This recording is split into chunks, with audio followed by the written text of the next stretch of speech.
Turkey और other Muslim countries जिसमें पाकिस्तान भी है, are coming together to manage their own affairs. Muslim countries ये चारों क्लोज हो रहे हैं और अपने अफेयर्स खुद ही रिजॉल्व कर रहे हैं through dialogue and diplomacy, through dialogue and diplomacy.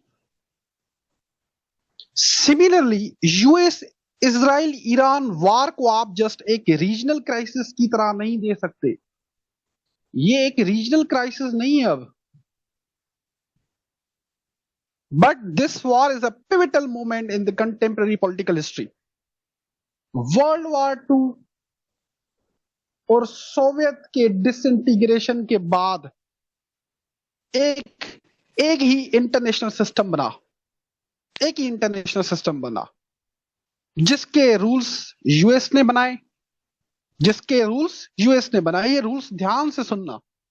जो आप इंटरनेशनल ऑर्डर की बात करते हो ना, ग्लोबल पॉलिटिक्स की बात करते हो, बेशक आपका आईआर नहीं है लेकिन करंट अफेयर्स तो है ना। तो करंट अफेयर्स में ये टर्म्स यूज होते हैं, global order world politics use होते हैं। ओके, तो ये जो आप world politics and global order की जब बात करते हो, उसके रूल्स यूएस ने बनाए थे कोल्ड वॉर के बाद या वर्ल्ड वॉर 2 के बाद। और रूल्स क्या हैं? Number 1, US is super power, US super power है। नंबर 2, इसी इंटरनेशनल सिस्टम में वर्ल्ड ट्रेड ऑर्गेनाइजेशन भी है प्लस यूएन भी है प्लस आईएमएफ भी है। Second rule. Third, borders fix थे और दूसरी स्टेट्स एक ही प्ले बुक को फॉलो करती आई थी कि डेमोक्रेसी है दुनिया में, फ्री मार्केट इकोनॉमी है और नेटो अलायंस है। अब ये जो ऑर्डर यूएस ने बनाया, नाउ इट इज ब्रेकिंग, टूट रहा है ये। यूएसए आज भी स्ट्रांग है, no there is no doubt in it कि यूएसए आज भी स्ट्रांग है, बट वो एक सिंगल पावर अब नहीं है दुनिया में। अब वो सिंगल पावर नहीं है। चाइना एंड रशिया एंड दूसरे मिडिल पावर स्टेट्स भी हैं, मिडिल पावर स्टेट्स भी है। पाकिस्तान मिडिल पावर स्टेट है, टर्की मिडिल पावर स्टेट है। कंट्रीज अब साइड पिक कर रही हैं, स्टेट्स अब साइड पिक कर रही हैं and are also dealing or doing deals with everyone. हर किसी के साथ डील्स भी हो रही हैं। तो ओवरव्यू समझ आया इस टॉपिक का? जल्दी से बताओ मुझे, ओवरव्यू समझ आया?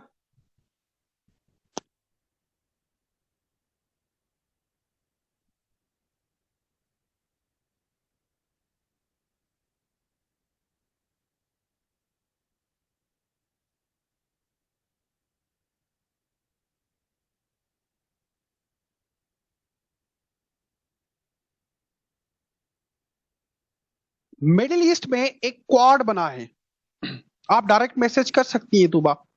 मिडिल ईस्ट में एक क्वाड बना है। क्वाड वो इंडो पैसिफिक वाला नहीं, इंडिया यूएस वो वाला नहीं, क्वाड बना है। आई डोंट नो कि दूसरे टीचर्स या अकेडमीज ने इस पे फोकस क्यों नहीं किया। हालांकि इस पे इतने सारे आर्टिकल्स आए, इस क्वाड पे, मिडिल ईस्टर्न क्वाड पे इतने सारे आर्टिकल्स लिखे गए। जो आपका पेपर बनता है ना, वो आपके न्यूज़पेपर, एग्जामिनर न्यूज़पेपर पढ़ता है ना, किसी एकेडमी के पोस्टर वोस्टर नहीं देखता। वो न्यूज़पेपर देखता है या देखती है, अगर फीमेल है तो देखती है। तो ये बात आपको पता होनी चाहिए कि जो एग्जामिनर होती है होता है वो एकेडमीज के पोस्टर नहीं देखता कि क्या है क्या नहीं है, वो न्यूज़पेपर पढ़ते हैं। ठीक है, जो ग्लोबल डेवलपमेंट्स होती हैं उनपे या रीजनल डेवलपमेंट्स होती है उनपे उनकी नजर होती है और वहां से ही आपके क्वेश्चंस बनते हैं। आई डोंट नो कि क्यों ये चीज, मतलब आपको पता था कि एक क्वाड बना है, मतलब क्वाड बनने जा रहा है जिसमें पाकिस्तान है, इजिप्ट है, सऊदी अरेबिया है, टर्की है। इसकी 4 मीटिंग्स हुई हैं, 4 मीटिंग्स हुई हैं। Does anyone know? आपसे पूछ रहा हूं मैं, आप बताओ, आपको पता था इसके बारे में?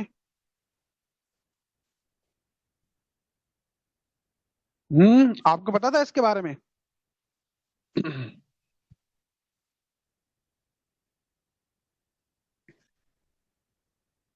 जी, यही हालात होते हैं। तो इसको पढ़ते हैं कि एक नया कॉर्ड बना है, इस पे करंट अफेयर्स में या पाकिस्तान अफेयर्स में पूछा जाता है। Okay, new Middle Eastern quad, quadrilateral जिसे आप कहते हैं, जिसमें 4 स्टेट्स है, Egypt, Pakistan, Saudi Arabia and Turkey. Egypt, Pakistan, Saudi Arabia and Turkey 4 बड़े मुस्लिम कंट्रीज हैं, जिनके पास स्ट्रांग आर्मीज भी हैं और रीजन में इन्फ्लुएंस भी है। इनकी आपस में कुछ डिफरेंसेस भी थे, बिल्कुल थे, जैसे सऊदी और टर्की के बीच में।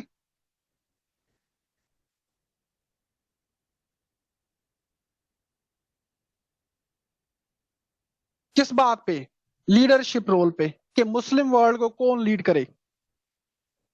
लेकिन ये अब जो कंट्रीज हैं, अपने डिफरेंसेस को खत्म करके या साइड करके, they are coming closer and cooperating more. और एक न्यू कोऑर्डिनेटर बन रहा है मिडिल ईस्ट में, जिसमें Pakistan, Saudi Arabia, Egypt and Turkey are acting as one group. ये एक ग्रुप बन गया है। अब ये ध्यान से सुने, जो चीज मैं बता रहा हूं ना अभी आपको, ये ध्यान से सुने और पेन पेपर कॉपी सब उठा के ये चीज लिखते जाएं, जो अभी चीज मैं आपको बताऊंगा। ये जो नया कॉर्ड बना है ना, इसके 2 रीजंस हैं। There are 2 reasons. Number 1, Israel Middle East का मैप रीड्रॉ करना चाहता है, कि मिडिल ईस्ट का मैप रीड्रॉ करूं। वो अब्राहम अकॉर्ड्स के थ्रू जीसीसी स्टेट्स के साथ अपने रिलेशंस नॉर्मलाइज भी कर रहा है। और Israel is also pushing for the economic corridor from India to Europe. Is pushing economic corridor from India to Europe. अब ये कोई नई बात नहीं है, ये इकोनॉमिक कॉरिडोर 2023 में आया है, जो कि टर्की और इजिप्ट को बाईपास करेगा। आपने आईएमईसी का नाम सुना है? आपने IMEC, India middle east Europe economic corridor का नाम सुना है कभी? 2023 की G20 समिट में ये अनाउंस हुआ था। ठीक है, कि कोई नई बात नहीं है।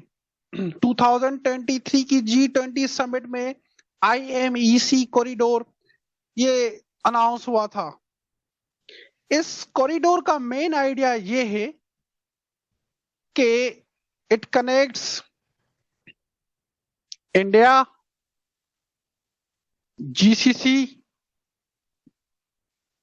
इजराइल और यूरोप। ये लिखें, ये चीज लिखें, ये चीज लिखें। India, GCC, Israel and Europe, इनको कनेक्ट करना है थ्रू रेल्स एंड पोर्ट्स। ठीक है, इनको कनेक्ट करना है थ्रू रेल्स एंड पोर्ट्स। अब की बात करें, इंडिया और यूरोप ट्रेड करते हैं, उनके पास 2 वेज हैं। एक है सुएज कैनाल, जो कि इजिप्ट में आता है, या लैंड के थ्रू करें तो टर्की जो है उसके थ्रू ट्रेड होता है। ठीक है, इंडिया और यूरोप का ट्रेड थ्रू लैंड टर्की से होता है।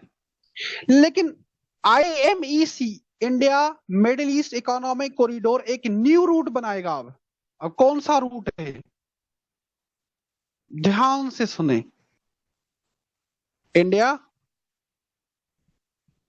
UAE, Saudi, Jordan, Israel. Israel में क्या है? Haifa port. हाइफा पोर्ट का नाम सुना है ना? हाइफा पोर्ट, और हाइफा पोर्ट से यूरोप। ये चीज लिखें।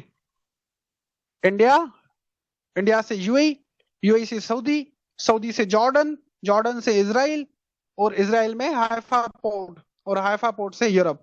ये ट्रेड रूट बनने जा रहा है, ये trade route. Through IMEC economic corridor. अब इससे क्या होगा, इससे ये होगा, this route completely bypass Turkey Turkey and reduces Egypt's control on Suez Canal। तो इजिप्ट को और टर्की को मसला हुआ ना इससे। बात समझ आई सबको? ये बात समझ आई सबको? जल्दी बताएं मुझे, बात समझ आई?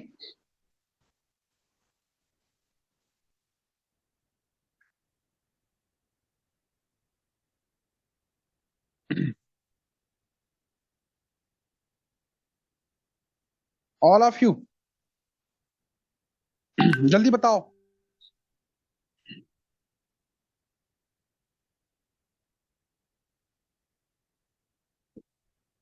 Number 2 reason, number 2, Israel, US, Iran के बाद क्वाड कंट्रीज का मतलब है पाकिस्तान, सऊदी, यही है। वो क्वाड इंडो पैसिफिक वाला नहीं। तो क्वाड कंट्रीज को सिक्योरिटी कंसर्न्स भी हैं। अब इनको सिक्योरिटी कंसर्न्स भी है, पाकिस्तान को भी सिक्योरिटी कंसर्न्स है, ऑब्वियसली बात है, सऊदी को भी है, क्योंकि इस वार में ऑयल फील्ड्स पे अटैक हुआ, ऑयल फील्ड्स पे अटैक हुआ, स्ट्रेट ऑफ हॉर्मज ब्लॉक हुआ, और इन कंट्रीज को यह भी डर था कि कहीं ये वार पूरे मिडिल ईस्ट में स्प्रेड ना हो जाए। So by cooperating diplomatically, these states are telling USA and Israel and Iran, तीनों को बता रहे हैं कि do not start a bigger war here. यहां पे बड़ी जंग स्टार्ट करने की कोई नीड नहीं है। हम रीजनल पावर्स हैं, हम अपनी सिक्योरिटी खुद मैनेज करेंगे। Egypt, Pakistan, Saudi Arabia, Turkey के फॉरेन मिनिस्टर ने जो पहली मीटिंग की इस रिगार्ड में, वो मार्च में 2025 में सऊदी अरेबिया में हुई, फर्स्ट मीटिंग। ठीक है, फर्स्ट मीटिंग सऊदी अरेबिया में हुई इन चारों कंट्रीज के फॉरेन मिनिस्टर्स की। इस मीटिंग में चारों फॉरेन मिनिस्टर ने ईरान ने जो अटैक्स किए ना जीसीसी स्टेट्स पे, उसको कंडेम भी किया। पाकिस्तान ने भी ऑफिशियली कंडेम किया था। पाकिस्तान की फॉरेन मिनिस्ट्री ने स्टेटमेंट दी थी। इवन हमारे प्राइम मिनिस्टर ने भी ऑफिशियली कंडेम किया था जो जीसीसी स्टेट्स के ऊपर अटैक हो रहे थे। आल्सो इन फॉरेन मिनिस्टर्स की 2 मीटिंग्स और भी हुई, एक इस्लामाबाद में हुई और दूसरी हुई टर्की में। दूसरी मीटिंग टर्की में हुई। इन दोनों मीटिंग्स में सऊदी अरेबिया, इजिप्ट और टर्की ने पाकिस्तान को सपोर्ट किया, पाकिस्तान की मीडिएशन को सपोर्ट किया बिटवीन यूएसए एंड ईरान। तो पाकिस्तान ने जो मीडिएट किया है ना, तो पाकिस्तान को भी बैकिंग थी, पाकिस्तान को अकेला नहीं था, पाकिस्तान को चाइना की भी सपोर्ट थी, पाकिस्तान को इन तीनों कंट्रीज की भी सपोर्ट थी। तो पाकिस्तान अकेला नहीं था। उन मीटिंग्स में तीनों कंट्रीज के फॉरेन मिनिस्टर्स ने पाकिस्तान को बेग किया कि आप मीडिएट करें, हम आपके साथ हैं। फिर a shared geopolitical interest and concerns, coordinator meeting organise की गई थी to discuss the consequences of war and बेग Pakistan efforts in the mediation. इन चारों स्टेट्स के अपने इकोनॉमिक और सिक्योरिटी इंटरेस्ट भी हैं। मतलब मुफ्त में तो मीडिएट नहीं करेंगे ना, ये चारों कंट्रीज को मुफ्त में तो मीडिएट नहीं करेंगे ना, हर स्टेट के अपने इंटरेस्ट होते हैं ना, कोई तो इंटरेस्ट होंगे ना, ये मीडिएट कर रहे हैं। तो इनके इकोनॉमिक एंड सिक्योरिटी इंटरेस्ट हैं वार को रोकने के लिए, ताकि कोई पीस डील कंक्लूड हो। मतलब आसान से लफ्जों में ये चारों स्टेट्स चाहते हैं कि वार खत्म हो, और इसके पीछे इन चारों के अपने इकोनॉमिक और सिक्योरिटी इंटरेस्ट है।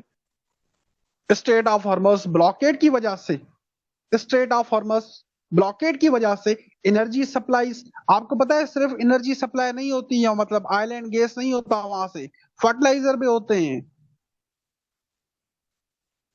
फर्टिलाइजर्स भी वहां से ही आपके सप्लाई होते हैं, वो डिस्टर्ब हुए, जिसकी वजह से जो ग्लोबल इकोनॉमी है वो आपकी शेक करने लगी। ग्लोबल इकोनॉमी को चैलेंजेस थे। एंड पाकिस्तान में भी देखें ऑयल प्राइसेस इंक्रीज हुई। ठीक है, पाकिस्तान में भी ऑयल प्राइसेस इंक्रीज हुई ना। मतलब अब समझे, ध्यान से समझे कि कॉन्फ्लिक्ट कहां है, मिडिल ईस्ट में है। इम्पैक्ट्स कहां आ रहे हैं, इम्पैक्ट्स कहां आ रहे हैं, पूरी दुनिया पे आ रहे हैं ना, या दूसरे रीजन में भी आ रहे हैं ना। हम तो मिडिल ईस्ट में नहीं है ना, हम तो साउथ एशिया में है। लेकिन मिडिल ईस्ट में वॉर चल रही है, उसके इम्पैक्ट्स दुनिया पे भी आ रहे हैं और साउथ एशिया पे भी आ रहे हैं। तो अब ये नहीं, आज के टाइम में ये नहीं है कि एक रीजन में वॉर हुई तो बस वहां पे ही खत्म हो गई, उसके इम्पैक्ट्स दूसरे रीजन पे नहीं जाएंगे। अब ये मिथ खत्म हो गई है। अब कहीं पे भी वॉर होगी तो उसके इम्पैक्ट्स पूरी दुनिया पे जाएंगे। Getting my point?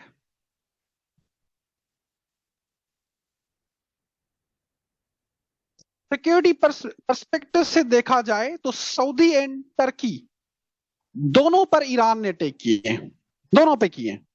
सऊदी पे भी किए, ईरान टर्की पे भी किए। स्पेशली पाकिस्तान और टर्की ये वरीड थे कि ये कॉन्फ्लिक्ट कहीं उनके बॉर्डर्स तक ना आए।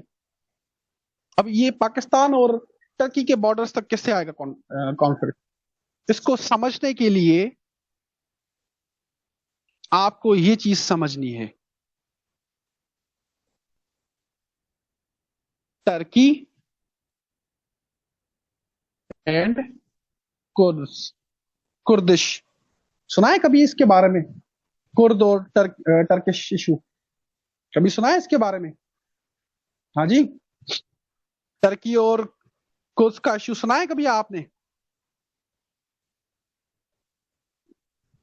टर्की ऑलरेडी कुर्द से लड़ रहा है और टर्की इन कुर्द को टेररिस्ट ग्रुप कहता है।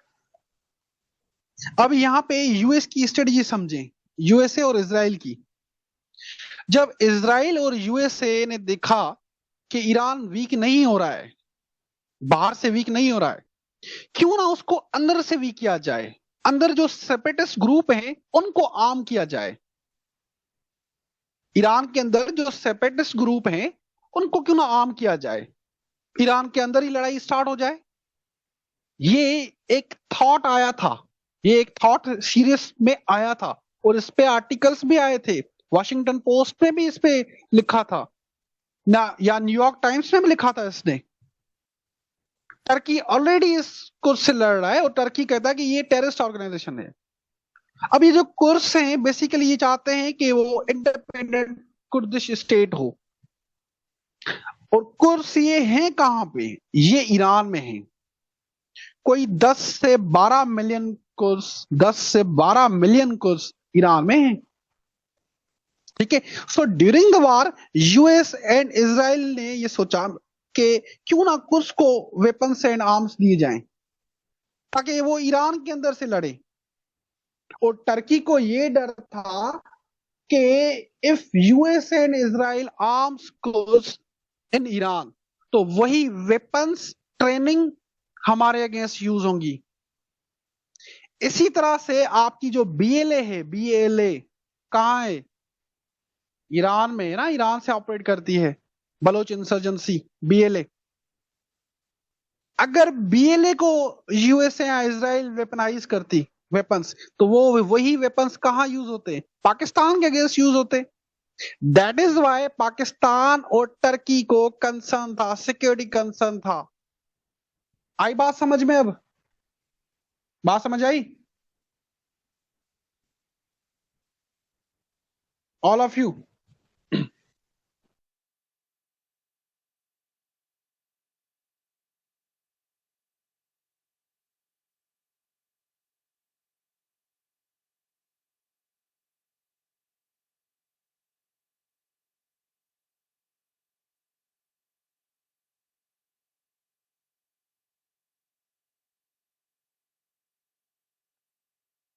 स्लाइड शो कर दूं?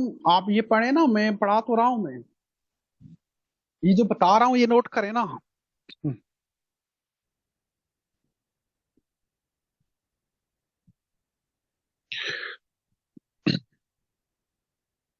क्या करना है? क्या करना है आपने? Then geopolitical interest and concerns. Israel's war in Gaza, Israel war. इसने इसराइल और इजिप्ट के रिलेशंस भी खराब कर दिए।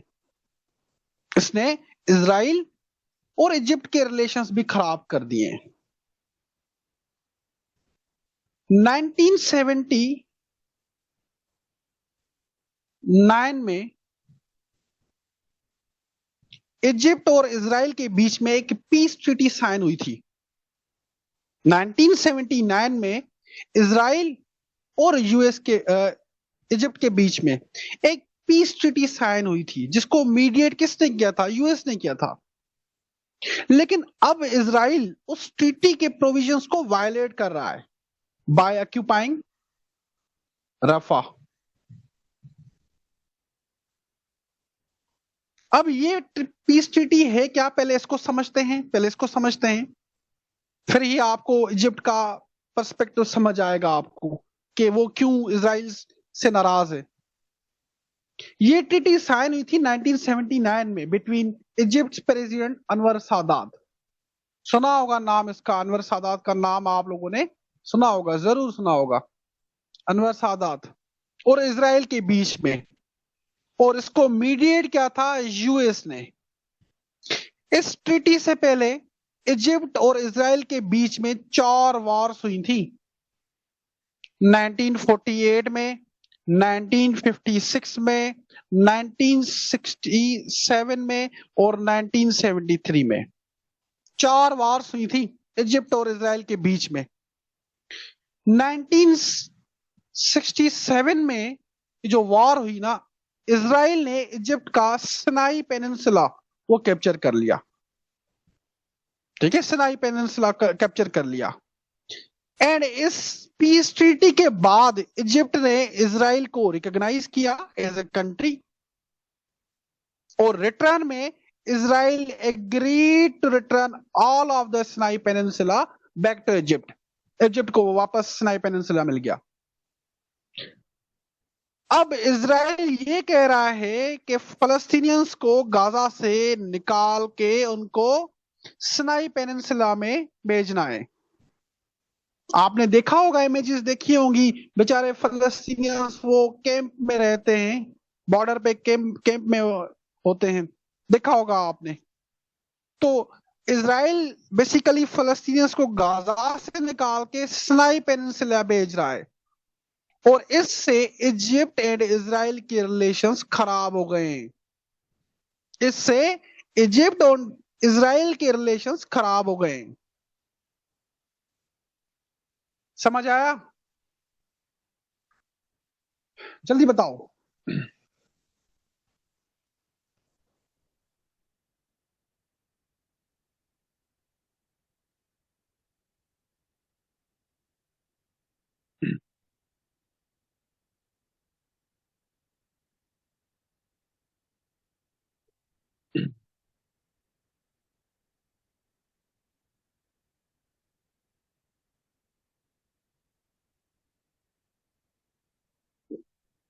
ऑल ऑफ यू, समझ आया यहां तक?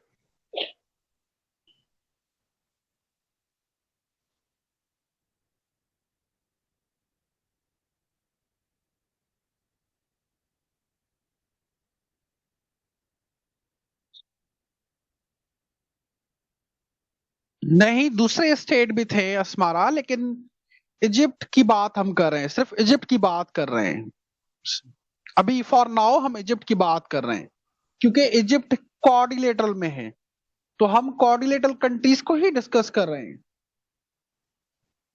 दैट इज वाई मैंने इजिप्ट पे ही फोकस किया। Israel Hadiya Siddiqui, Israel.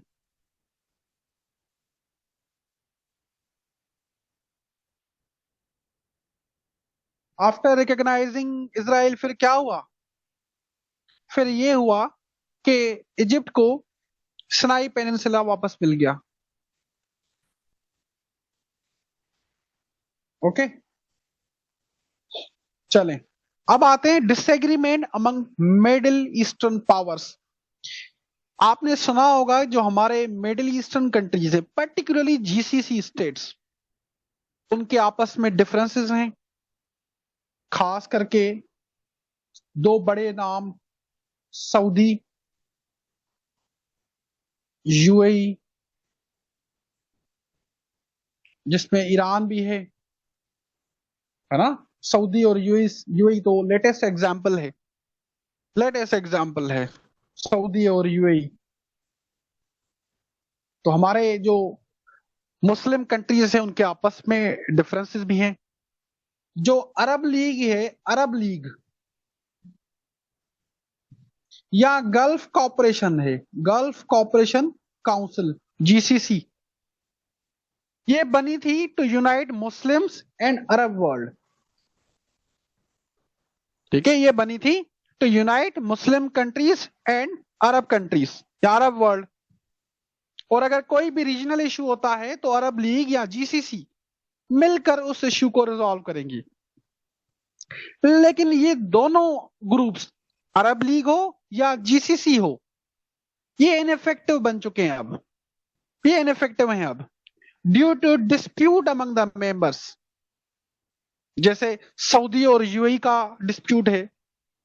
सो अब वैक्यूम क्रिएट हो गया है, मिडिल ईस्ट में एक वैक्यूम क्रिएट हो गया है और डिसीजंस आर स्लो, या डिसीजंस लिए ही नहीं जाते इनसे, ना अरब लीग से ना जीसीसी से। Therefore, these four countries,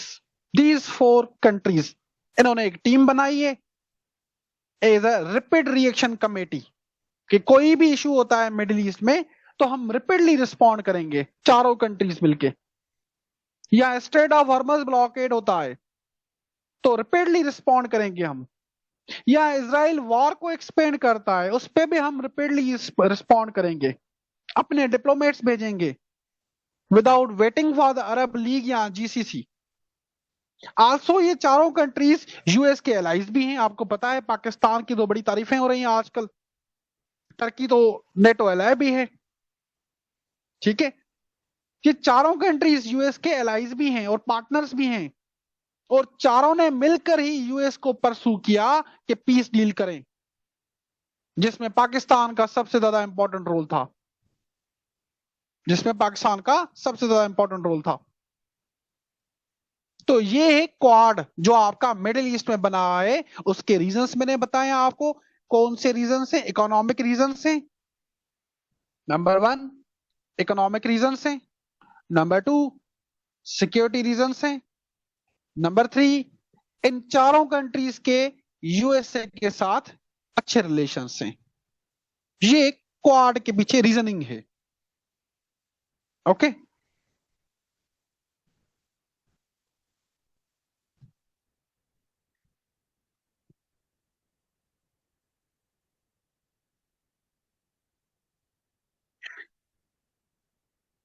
बेशक पाकिस्तान साउथ एशिया में है, हादिया सिद्दीकी, लेकिन पाकिस्तान प्लेयर है मिडिल ईस्ट में। इस तरह से तो यूएस भी जो है वो फिर नहीं आता है इसमें।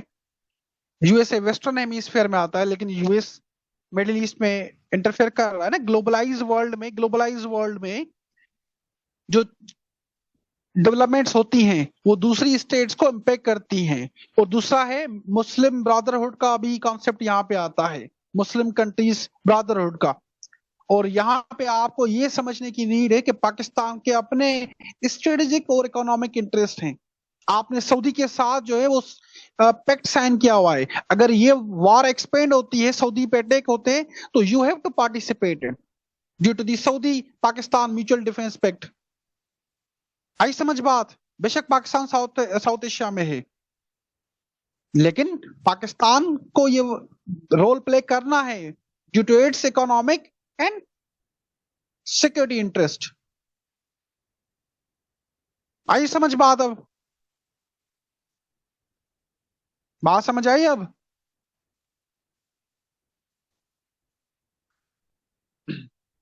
अब आते हैं ग्लोबल ऑर्डर। ग्लोबल ऑर्डर देखते हैं, और ये पॉइंट बहुत ज्यादा इंपॉर्टेंट है करंट अफेयर्स के लिए। Global order post Iran US war.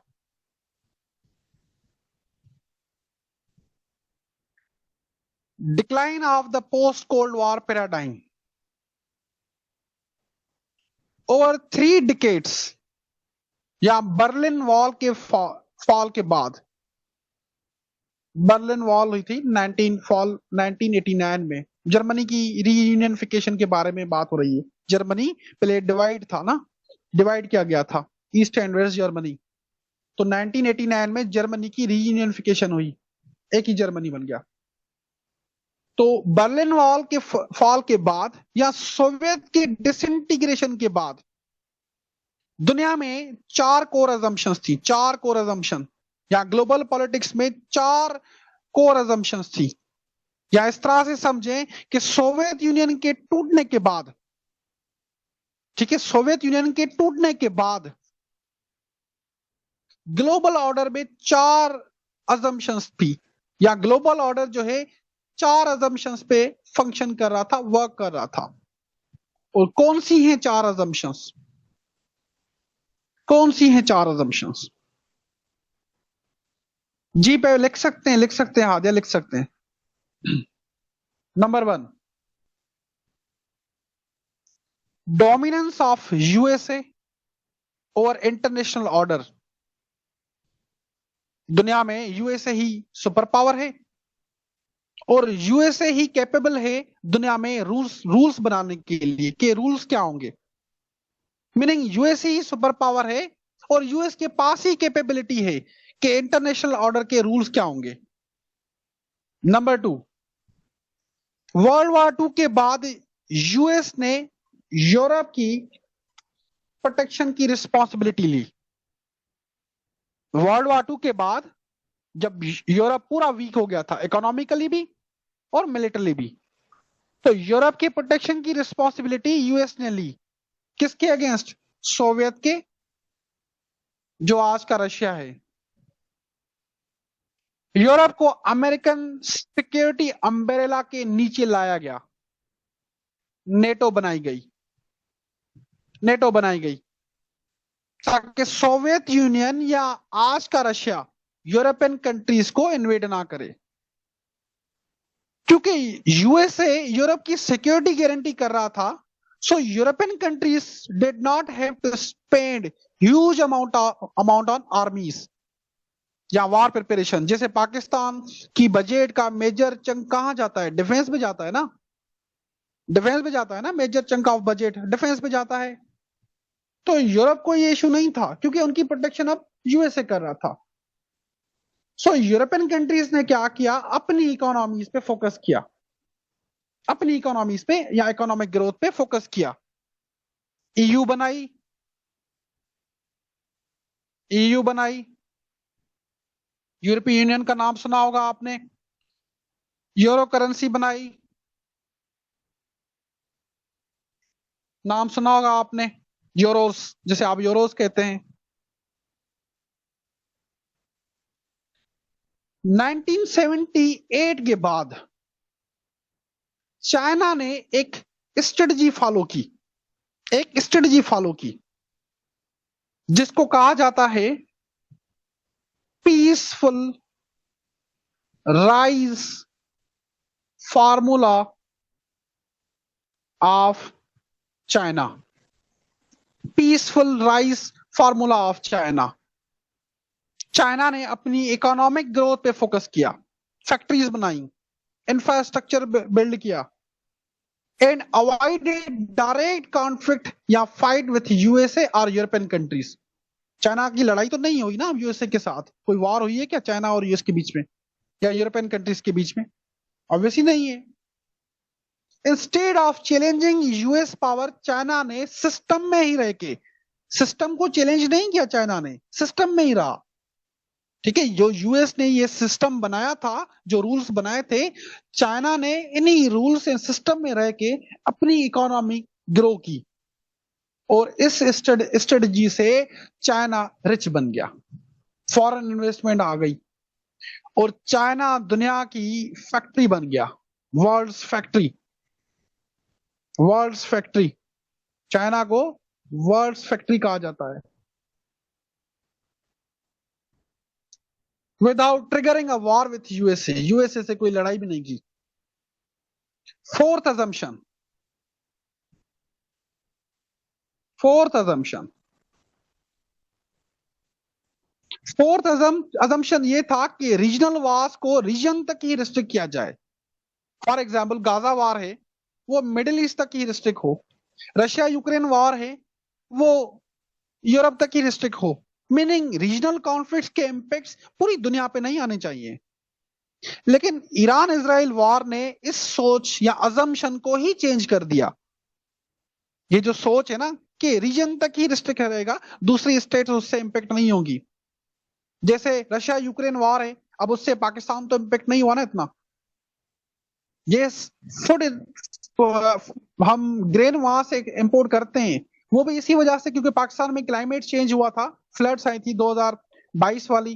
That is why हमने वहां से, यूक्रेन से या रशिया से हमने ग्रेन्स इंपोर्ट किए थे, लेकिन वो भी एक्सट्रीम कंडीशंस में क्योंकि पाकिस्तान में फ्लड्स आई थी।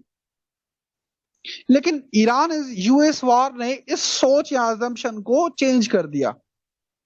इस वॉर से ना के जस्ट मिडिल ईस्ट पर इंपैक्ट्स आए, लेकिन जो ग्लोबल इकोनॉमी है वो पूरी शेक कर गई, ऑयल प्राइसेस इंक्रीज हुई।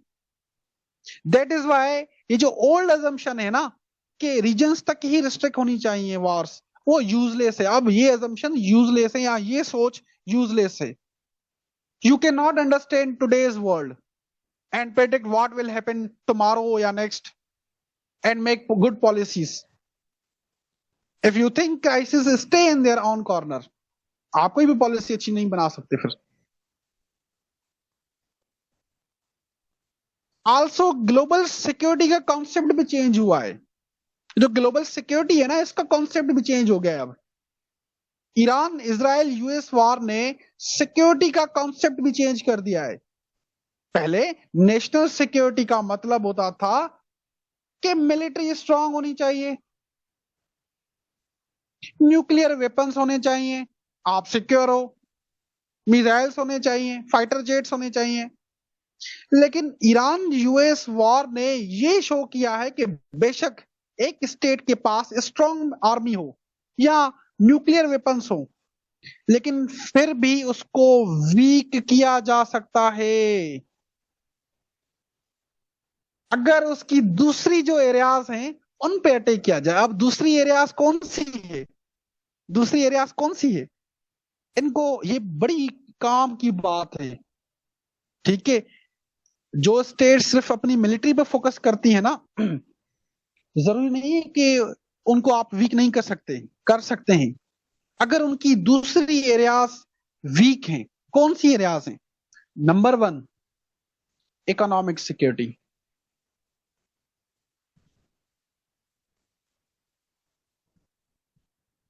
Number 2, technological security. क्या आपके पास सेमीकंडक्टर और चिप्स का कंट्रोल है? क्या आपके पास सेमीकंडक्टर या चिप्स का कंट्रोल है? विदाउट सेमीकंडक्टर एंड चिप्स आपके वेपन्स कभी अपग्रेड ही नहीं होंगे, है ना। नंबर 3, नंबर 3, ये मैं एरियाज बता रहा हूं। Energy security. क्या आपकी एनर्जी सप्लाईज हो रही हैं स्ट्रेट ऑफ हॉर्मस से? क्या आपकी एनर्जी सप्लाईज हो रही हैं? Number 4, the most important, AI security. जो भी स्टेट एआई को लीड करेगी, ये बात याद रखना, जो भी स्टेट एआई को लीड करेगी, that state will decide future wars. जो भी स्टेट एआई को लीड करेगी, that state will decide future wars. So 2026 में वो कंट्री ज्यादा सिक्योर है, वो कंट्री ज्यादा सिक्योर है। मैं अगेन कह रहा हूं, ये ध्यान से सुने, सिर्फ मिलिट्री स्ट्रांग होने से कुछ नहीं होता। 2026 में वो कंट्री ज्यादा सिक्योर है if weapons plus economy plus chips plus energy plus AI, ये उसके स्ट्रांग हैं। तो अगर ये उस स्टेट के फैक्टर्स स्ट्रांग हैं, वो स्टेट सिक्योर भी है, स्ट्रांग भी है। Military alone is not enough any more. Military alone is not enough any more. समझ आया यहां तक? बात समझ आई है?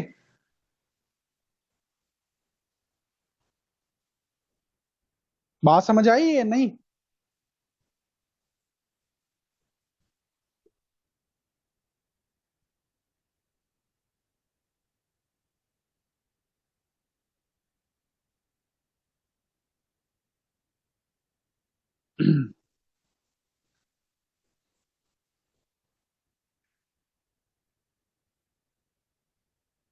जल्दी बताएं सारे। बात समझ आई?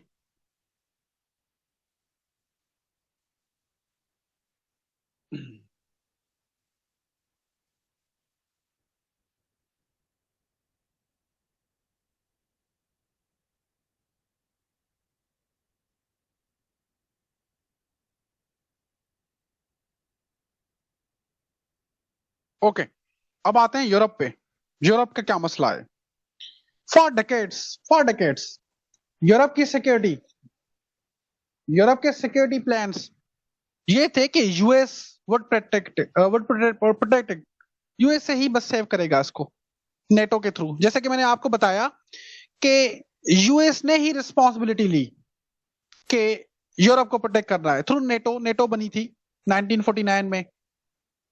तो यूरोप ने सिर्फ अपनी इकोनॉमी को ही फोकस किया और अपनी मिलिट्री डिफेंस को सिर्फ अमेरिका को दे दिया कि चले आप देख लें। लेकिन इसराइल ईरान वॉर के बाद यूरोप ने यूएसए का साथ नहीं दिया। ट्रम्प की स्टेटमेंट देखें आप उठा के। ब्रिटेन के प्राइम मिनिस्टर को वो बोल रहे थे, स्पेन के प्राइम मिनिस्टर ने कह दिया नहीं, इटली ने भी साथ नहीं दिया। तो यूरोपियन कंट्रीज ने साथ नहीं दिया, खास करके नेटो कंट्रीज ने साथ ही नहीं दिया। इवन ट्रम्प ने यह भी कहा है कि यूएसए अब नेटो से विड्रॉ करेगा। यूरोप को सिक्योरिटी अब खुद ही देखनी है, अपनी सिक्योरिटी खुद देखो, हम नहीं आएंगे अब आप। इवन चाइना एंड दूसरे एशियन कंट्रीज भी सेम प्रॉब्लम फेस कर रहे हैं। चाइना एंड एशियन कंट्रीज को फायदा तो है। जब एक बात नोट करें, जब भी वेस्टर्न पावर डिक्लाइन होता है ना, वेस्टर्न पावर, तो एशिया को फायदा होता है या एशियन कंट्रीज को फायदा होता है। तो जब भी वेस्टर्न पावर डिक्लाइन होता है तो एशिया या चाइना को फायदा होता है। लेकिन चाइना एंड एशियन कंट्रीज भी तो डिपेंडेंट है ना जीसीसी स्टेट्स पे for oil and gas through strait of Hormuz. लेकिन ये जब मिडिल ईस्ट में ये वॉर स्टार्ट होती है तो रीजन अनस्टेबल हुआ, तो किसी के पास भी पूरे एशिया या यूरोप की बात की जाए या चाइना की बात की जाए या रशिया की बात की जाए, किसी के पास भी स्ट्रेटेजिक प्लान या विजन नहीं था कि किस तरह से दोबारा रीजन को स्टेबल बनाया जाए। किसी के पास भी, ना चाइना के पास, ना रशिया के पास, ना यूरोप के पास, कि किस तरह से मिडिल ईस्ट को दोबारा स्टेबल बनाएं। सबने बस स्टेटमेंट दी, बस चुप करके बैठ गए। हालांकि सारे dependent Asian countries, China dependent है जीसीसी स्टेट्स पे। चाइना की बात करते हैं, चाइना की बात करते हैं, 42% ऑयल चाइना गल्फ से इंपोर्ट करता है through strait of हॉर्मस।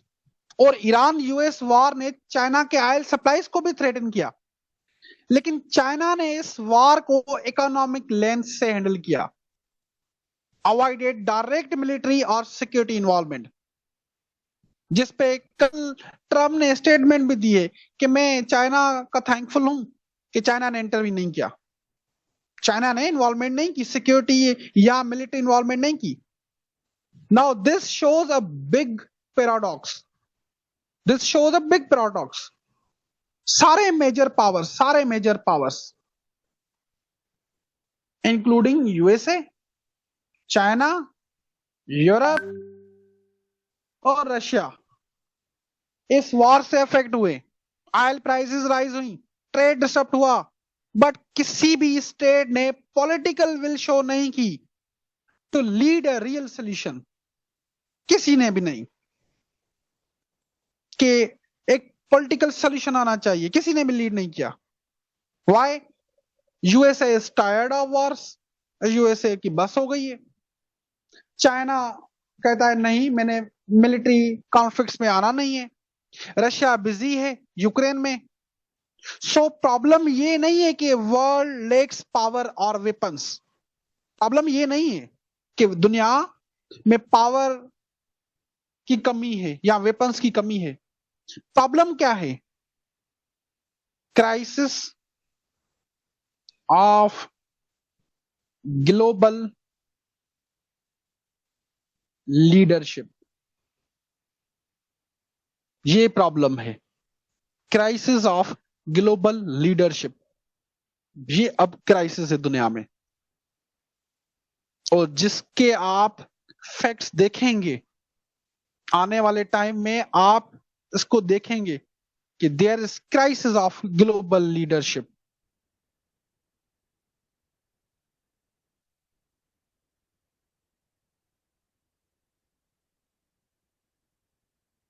Towards a multipolar order, we are moving towards a multipolar order, a world where USA, China,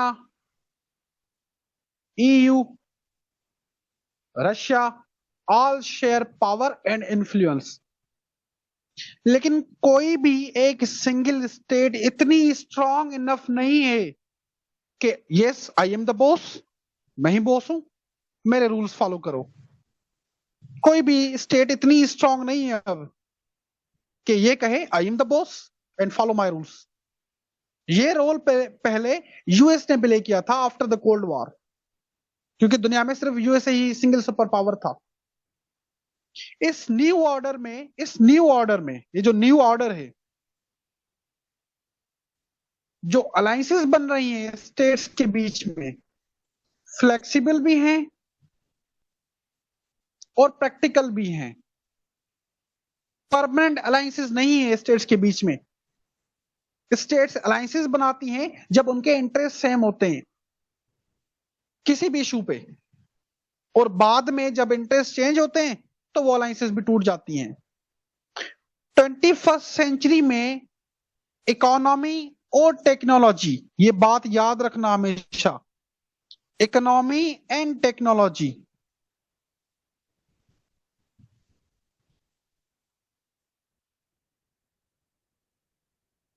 are now bigger weapons, are now bigger weapons than missiles and bombs। जो state chips, AI और पैसे को control करती है ना, that state has more power. जो state chips, AI और पैसे को कंट्रोल करती है ना, that state has more power than the state जिसके पास मिलिट्री या बिगेस्ट आर्मी हो। सिर्फ आर्मी काफी नहीं है अब। जिस स्टेट के पास चिप्स का कंट्रोल होगा, एआई का कंट्रोल होगा, पैसे का कंट्रोल होगा, उसके पास ज्यादा पावर होगी as compare to that state जिसकी आर्मी स्ट्रांग होगी। आई बात समझ? Let me open chat. बात समझ आई? एक मिनट में चैट ओपन करता हूं मैं, just a minute, just a minute.